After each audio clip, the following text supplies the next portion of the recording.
बड़ा कॉन्ट्रैक्टर हो गया हो। जिम्मेवारी दिए हैं, मैं सबको बता रहे हैं यहाँ से। जुगसलाई के लोगों को गर्मी के दिनों पानी की समस्या ना हो, इसको लेकर के विधायक मंगल कालिंदी अभी से गंभीर है।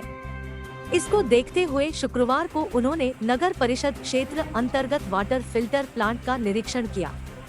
फिल्टर प्लांट संबंधित स्थानीय लोगों ने विधायक से शिकायत की थी कि उन्हें समय अनुसार पानी नहीं मिलता और ठेकेदार द्वारा मनमानी की जाती है, जिसको लेकर विधायक ने वहां उपस्थित ठेकेदार के कर्मियों की फटकार लगाई और कहा कि हेमंत सोरेन की सरकार में ऐसा नहीं चलेगा।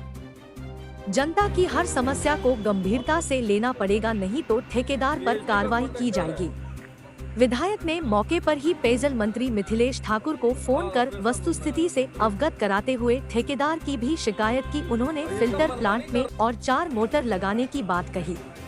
कहा कि लगभग 46 लाख रुपए से कुसुम घाट पर स्थित इंटक वेल में पर्सनल फीडर का कार्य कराया जाएगा, जिससे इंटक वेल में 24 घंटे बिजली लगातार मिलेगी। निरीक्षण के दौरान विधायक ने नियमित जलापूर्ति के लिए उपस्थित अधिकारियों को जरूरी दिशा निर्देश भी दिए।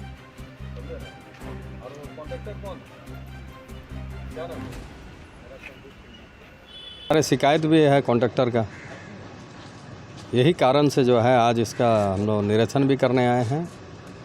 और एक 44 लाख के लागत से लगभग जो है एक अलग से फीटर वो लग जाने से जुगसलाई वासियों को, नगर पालिका क्षेत्र में जितने भी लोग रहते हैं, उन लोगों की पानी की कोई समस्या जो है उससे निदान मिल जाएगा। पानी का समस्या से मोटर की आवश्यकता है, तो अभी स्पेशल अफसर जो है उसका प्रकालन राशि तय करके भेजेंगे रांची, और वहाँ से माननीय मंत्री जी से हम जल्द से जल्द उसको लाने का काम करेंगे, ताकि मोटर चेंज हो जाने से गर्मी का टाइम में जो पानी की किल्लतें होती है, दिक्कतें होती है नगर पालिका क्षेत्र के लोगों का, उससे उन लोगों को निजात मिलेगा। माननीय मंत्री मिथिलेश ठाकुर जी से भी हमने तुरंत बात की, आप लोगों ने देखा, क्योंकि हम लोगों को चिंता है जुगसलाई नगर पालिका क्षेत्र की जनता का सहूलियत के लिए।